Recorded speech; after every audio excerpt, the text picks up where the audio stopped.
Hello, my dear viewers. My name is Helen, and I'm 73 years old. Before I share what might be the most heartbreaking story of my life, I want to ask you for a small favor. If you could please hit that subscribe button right now, it would mean the world to me. Your support helps me share these stories that I hope can help others going through similar struggles. And please, in the comments below, tell me where you're watching from today. I read every single comment, and I love saying hello to all of you wonderful people from around the world. Whether you're in Toronto, London, Sydney, or anywhere else, write it down, and I'll make sure to give you a warm hello. Now, let me tell you a little about myself before I dive into this painful chapter of my life. I'm a retired school teacher from Ottawa, Canada. I spent 40 years shaping young minds, and I always believed that family was the most important thing in the world. My late husband, Robert, and I raised our son Michael with all the love we could give. Robert passed away 8 years ago, and since then, it's just been Michael and me, or so I thought. This story begins 2 years ago, when Michael announced he was getting married to his girlfriend Sarah. I was overjoyed. At 32, Michael had finally found someone who seemed to make him happy. Sarah was 28, worked in marketing, and came from what appeared to be a lovely family. The first time I met her, she was polite, well-dressed, and spoke beautifully about her future plans with my son. But as you'll soon learn, first impressions can be devastatingly deceiving. The engagement was announced in March 2022. Michael called me with such excitement in his voice, a sound I hadn't heard since he was a little boy on Christmas morning. "Mom," he said, "Sarah said yes. We're getting married." My heart swelled with happiness. I immediately started thinking about all the ways I could help make their special day perfect. You see, after Robert died, I had been quite careful with our savings, living modestly on my teacher's pension. But this was my only child's wedding, the one grandchild-giving ceremony I might ever witness. I was determined to make it magical. The first red flag should have been when Sarah insisted on meeting at an upscale bridal boutique downtown instead of at my home, where we could have talked over tea like family. When I arrived, Sarah was already there with her mother, Linda, and 2 of her sisters. They had clearly been discussing something, because the conversation stopped abruptly when I walked in. "Helen," Sarah said with a smile that didn't quite reach her eyes, "we're so glad you could make it. We've been going over some preliminary numbers for the wedding." She handed me a folder, a thick, glossy folder that looked like it had been prepared by a professional event planner. Inside were venue options, catering menus, photography packages, and floral arrangements that made my pension check look like pocket change. "Now, Helen," Linda, Sarah's mother, said with a tone that was somehow both sweet and condescending, "we know this is a big investment, but we want Michael and Sarah to have the wedding of their dreams. Sarah has been planning this day since she was a little girl." The total estimate was $47,000. $47,000 for one day. I felt my breath catch in my throat, but I kept my composure. "This is quite extensive," I managed to say. "Oh, we're not expecting you to cover all of it," Sarah quickly added, though something in her tone suggested otherwise. "We just thought, since you're Michael's mother, you might want to contribute what you feel comfortable with." Over the next several weeks, the pressure began subtly but persistently. Michael would call and mention how stressed Sarah was getting about the wedding costs. "Mom, she's been losing sleep over this," he'd say. "Her family is contributing what they can, but there's still a significant gap in the budget." Then came the visits. Sarah would drop by my house, always unannounced, always with her laptop, always with updates about rising costs and limited availability at their preferred venues. "Helen, I hate to bring this up again," she'd say, settling into my kitchen chair with a sigh, "but the venue is requiring a deposit next week, and we're still short. I know money is tight for everyone, but Michael mentioned you might be able to help us out." The thing is, I could help. After selling the family home and downsizing to a small apartment, plus Robert's life insurance and our combined retirement savings, I had enough. But it would mean using a significant portion of the nest egg I'd been carefully preserving, money I'd hoped might help with unexpected medical expenses as I aged, or perhaps leave something for Michael's future children. But looking at my son's face when he'd talk about Sarah, seeing how happy she made him, I began to convince myself that this was what Robert would have wanted. "Make sure our boy is happy, Helen," he'd said during his final days. "That's all that matters now." So, I made the decision that would change everything. I called Michael and told him I would contribute $15,000 toward their wedding, nearly a third of my liquid savings. The relief in his voice was immediate and overwhelming. "Mom, thank you so much. You have no idea how much this means to us. Sarah is going to be over the moon." But when I spoke to Sarah directly, her reaction was different. 15,000, she repeated slowly. That's wonderful, Helen. That will definitely help with some of the costs. Some of the costs. Not, thank you so much, or, you're so generous. Just acknowledgement that it would help with some of the costs. With my financial commitment secured, I assumed I would be included in the major wedding planning decisions. After all, I wasn't just contributing money. I was the groom's mother, and this was my family's celebration too. I was wrong. The first sign was when Sarah sent me a text message about the guest list. Helen, we're trying to keep the wedding intimate, so we're limiting each family to 20 guests. Can you send me your list by Friday? 20 guests, for a $47,000 wedding that I was helping to fund. I had taught school for 4 decades, had close friends from my neighborhood, church community, and former colleagues who had been part of Michael's life since he was born. How was I supposed to choose only 20 people? When I called Michael to discuss it, he sounded tired. Mom, Sarah's family is big, and the venue has limitations. We're trying to be fair to everyone. But honey, I'm contributing a significant amount to this wedding. Doesn't that earn me a little more consideration for the guest list? There was a long pause. Mom, please don't make this about money. Sarah is already stressed enough about the planning. That phrase, don't make this about money, would become a recurring theme whenever I tried to express any opinion about the wedding I was helping to pay for. The venue selection was made without me. The menu was chosen without me. The music, the flowers, the photographer, all decided by Sarah and her family, with Michael's input, but never mine. I started to feel like a bank rather than a family member. As the wedding date approached, set for September 15, 2023, my role seemed to diminish further with each passing week. Phone calls from Michael became shorter and less frequent. When I'd ask about wedding details, he'd give me brief updates and quickly change the subject. Sarah stopped visiting altogether. All communication now came through Michael, and it was mostly requests for additional information or minor contributions that somehow always added up. Mom, the photographer wants to know if you'd like to add engagement photos to the package. It's only an extra $300. The florist says we can upgrade the centerpieces for $150 more. Sarah really loves the upgraded option. The wedding cake tasting went great, but the cake we want is $200 more than originally quoted. Each request was presented as optional, but Michael's tone made it clear that saying no would disappoint Sarah, and disappointing Sarah would reflect poorly on me as a mother-in-law. I said yes to all of them. By August, my contribution had quietly grown from $15,000 to nearly $17,500, and I was beginning to feel the strain on my budget. But I convinced myself it was worth it for Michael's happiness. Then came the bombshell, the rehearsal dinner. Mom, I need to talk to you about something, Michael said during one of our brief phone calls. Sarah's family has volunteered to host the rehearsal dinner, and they want to keep it small. Just immediate family and the wedding party. That sounds lovely, I replied. What time should I be there? Another pause. Well, here's the thing. They're defining immediate family pretty strictly. It's going to be Sarah's parents, her siblings, and us. They felt that adding more people would make it too complicated. The words hit me like a physical blow. Michael, I'm your mother. I'm immediate family. I know, Mom, and I tried to explain that, but Sarah's parents are paying for the rehearsal dinner, and they want to keep it small. You'll be at the wedding the next day, and that's the important celebration. I hung up that phone call and cried for the first time since Robert's funeral. The weeks leading up to the wedding were a blur of final payments, last-minute adjustments, and an increasing sense that I was being systematically pushed out of my own son's wedding celebration. I tried to stay positive.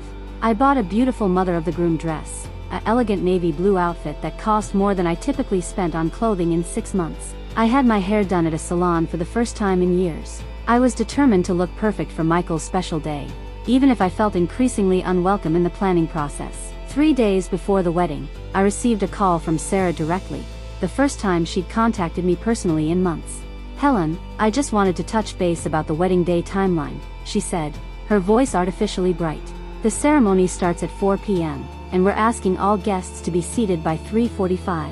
The reception will begin at 6 p.m. after photos. Of course, dear.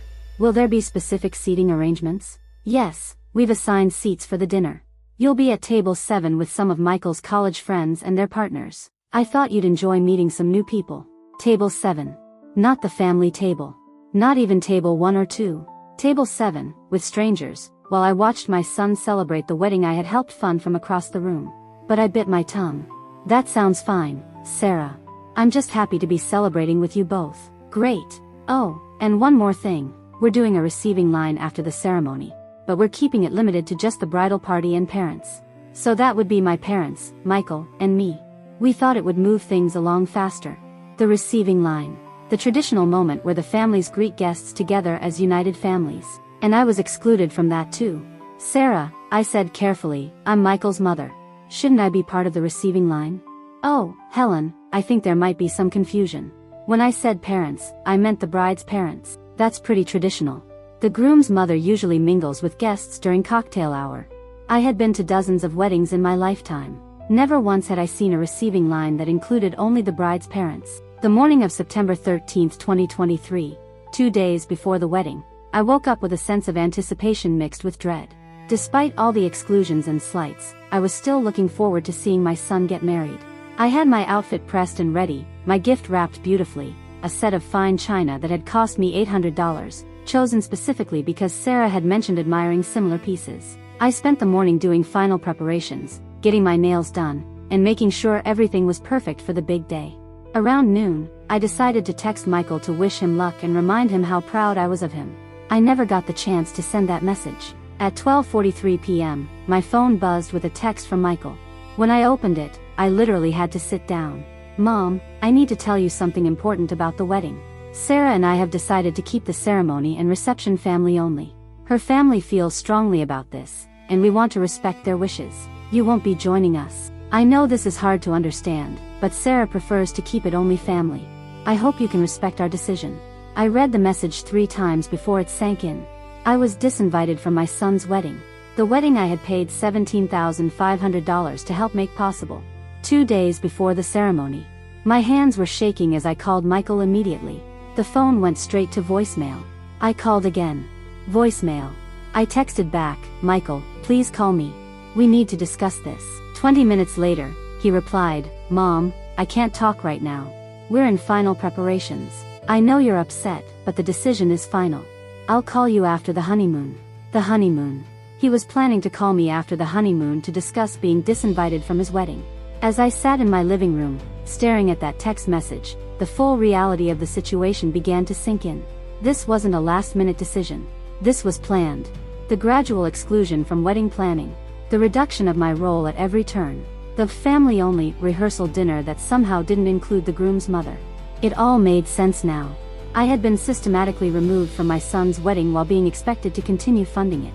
I spent the rest of that day trying to reach Michael, calling mutual friends, even attempting to contact Sarah directly. Nothing.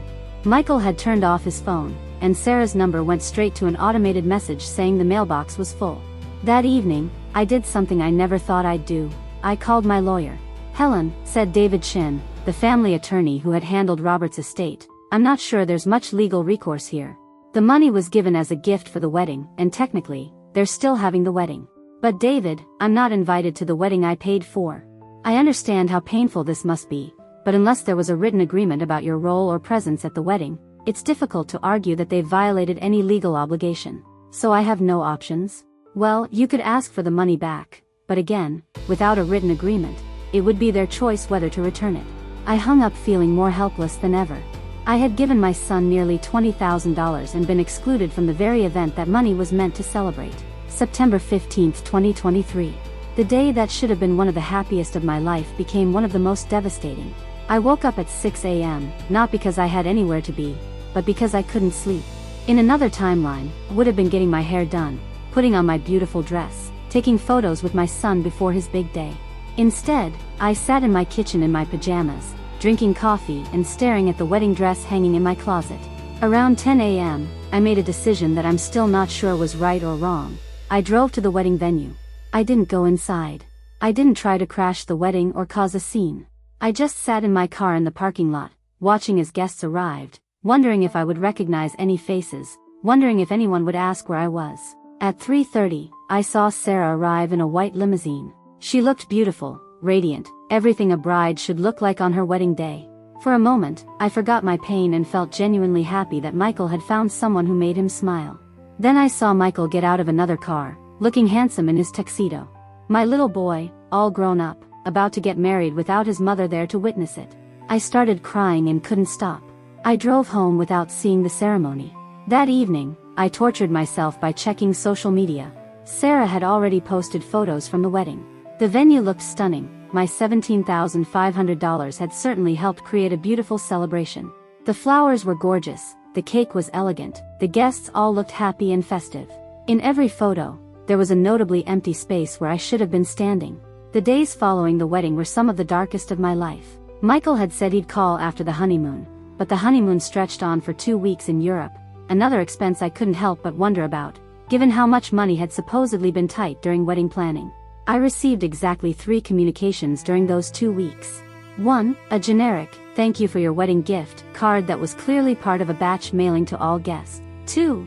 A Facebook post from Sarah showing off her wedding photos, in which I was tagged with the comment, "Thanks to everyone who helped make our special day possible." 3. A text from Michael on day 10 of the honeymoon, "Mom, enjoying Italy. We'll call when we get back. Love you. Love you." Those 2 words felt like salt in an open wound. I spent those 2 weeks replaying every moment of the past year and a half, trying to understand where I had gone wrong. Had I been too pushy during the planning process? Had I somehow offended Sarah without realizing it? Had I failed as a mother in some fundamental way? I called my sister Margaret in Vancouver, the only person I felt comfortable talking to about the situation. "Helen," she said after I'd told her the whole story, "this isn't about you being a bad mother.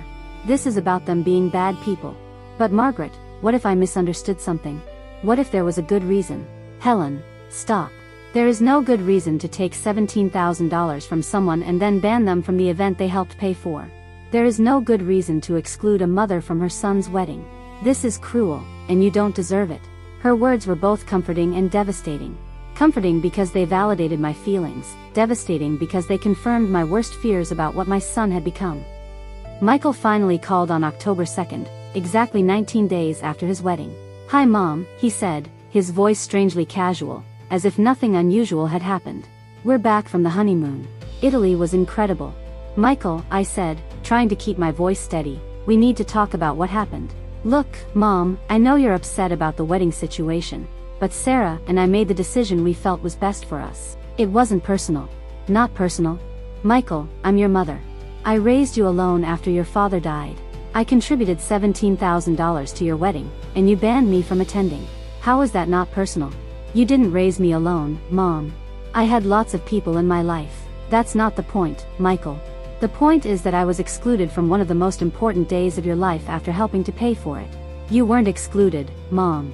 We just decided to keep it small." "Michael, Sarah's entire extended family was there. I saw the photos. Her cousins, her college friends, even her former coworkers. But your mother wasn't welcome?" There was a long pause. When Michael spoke again, his tone had shifted. "Mom, Sarah felt like you were being controlling during the planning process. She felt like you were trying to take over her special day." "Controlling?" "Michael, I asked to be included in decisions about the wedding I was helping to fund. I asked for input on the guest list and seating arrangements. How is that controlling?" "You kept bringing up the money, Mom. It made Sarah uncomfortable. I brought up the money because it was a significant financial contribution, and I hoped it might earn me some consideration in the planning process. I never held it over anyone's head or made demands. That's not how Sarah saw it." And there it was. The truth, finally spoken aloud.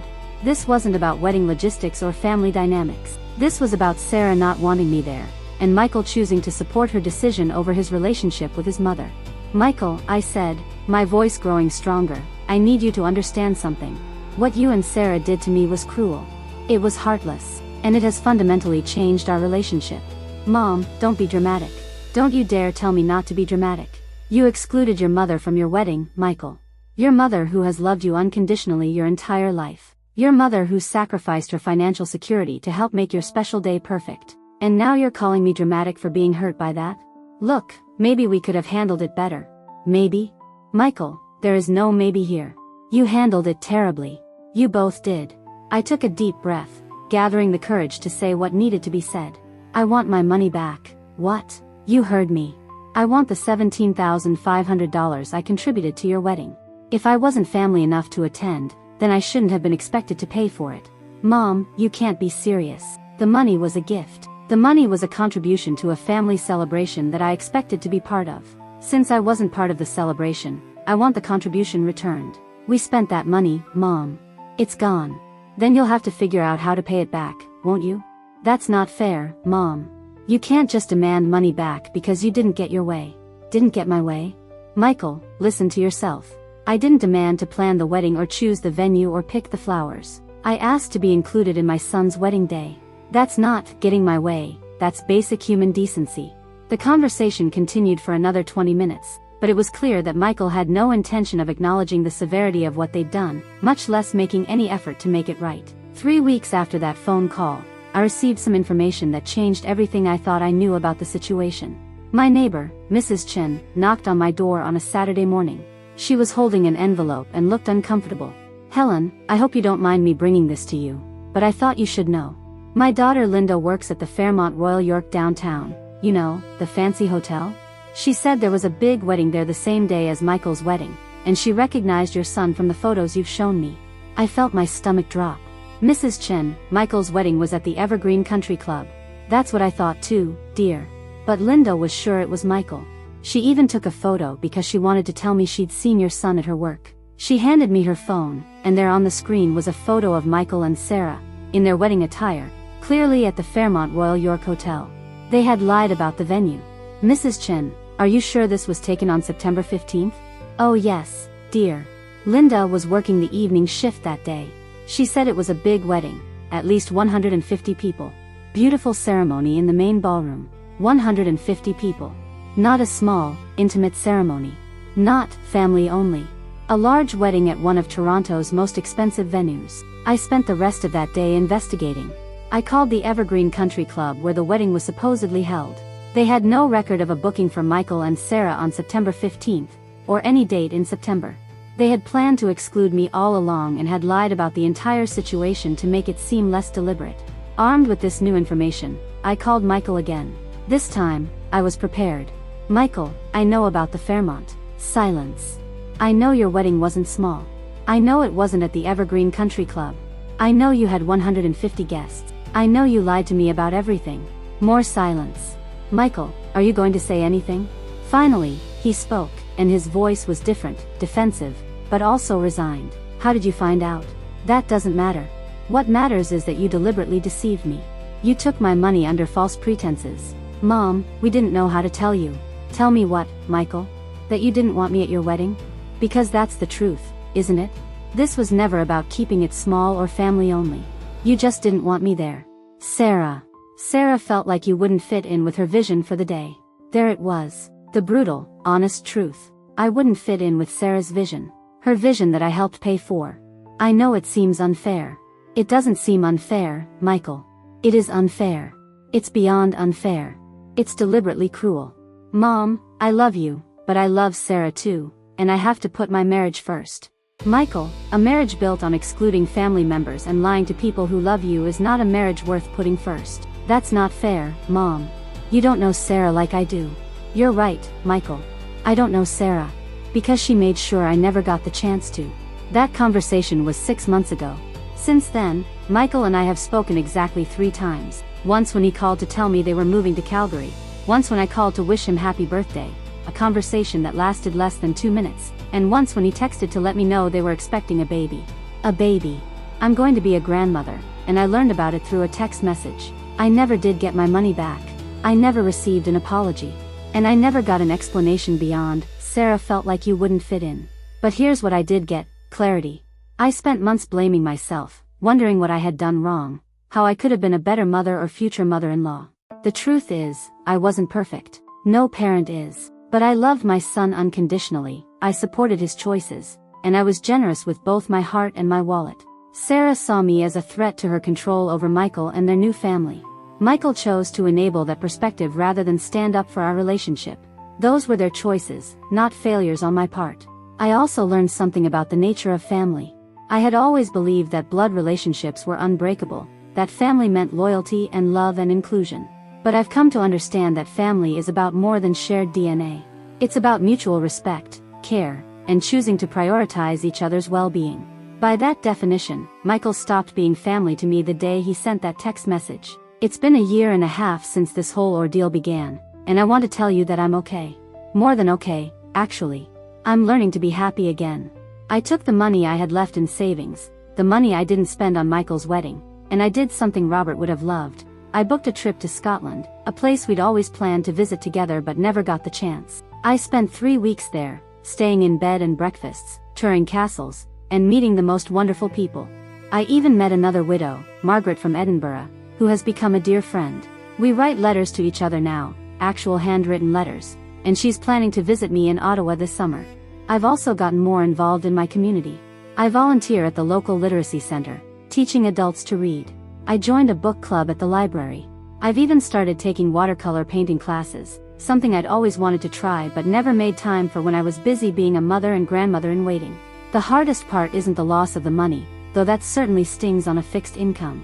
The hardest part is the loss of the future I had imagined, being grandmother to Michael's children, hosting family dinners, sharing holidays together. But I've learned that when one door closes, even when it's slammed shut by people who should love you, other doors can open if you let them. If you're watching this video and you're going through something similar, whether it's with adult children, in-laws, or family conflicts over money, I want to share some lessons I've learned. First, you cannot buy love or inclusion. I thought my financial contribution would earn me consideration and respect. Instead, it just made me a convenient source of funding that could be discarded once the check was cashed. Second, when people show you who they are, believe them. Sarah showed me from the beginning that she saw me as an obstacle rather than an asset to her relationship with Michael. I ignored those signs because I wanted to believe in the best-case scenario. Third, you cannot sacrifice your own dignity and self-respect to preserve relationships with people who don't value you. I spent months making excuses for their behavior, trying to minimize the hurt, telling myself that keeping peace was more important than standing up for myself. Fourth, sometimes the most loving thing you can do for an adult child is to let them experience the natural consequences of their choices. Michael chose Sarah over our relationship. That's his decision to live with. And finally, your worth is not determined by how other people treat you. The fact that my son and daughter-in-law could treat me so callously says everything about their character and nothing about mine. I want to end by saying that I don't regret sharing this story, even though it's painful and personal. I've received hundreds of messages from viewers of my previous videos, people who've been through similar situations, people who felt alone in their family struggles. If this story helps even one person recognize that they're not alone, that they deserve better treatment from the people who claim to love them, then sharing it was worth it. Family is supposed to be about love, support, and inclusion. When it becomes about control, manipulation, and exclusion, it's not really family anymore. It's just people who happen to share your DNA. You deserve better. We all deserve better. And remember, if you found value in this story, please hit that subscribe button. Your support means everything to me, and it helps me continue sharing these important stories. Thank you for listening, and remember to tell me in the comments where you're watching from. I'll be sure to say hello to each and every one of you wonderful people. Until next time, take care of yourselves, and don't let anyone convince you that you're worth less than you are.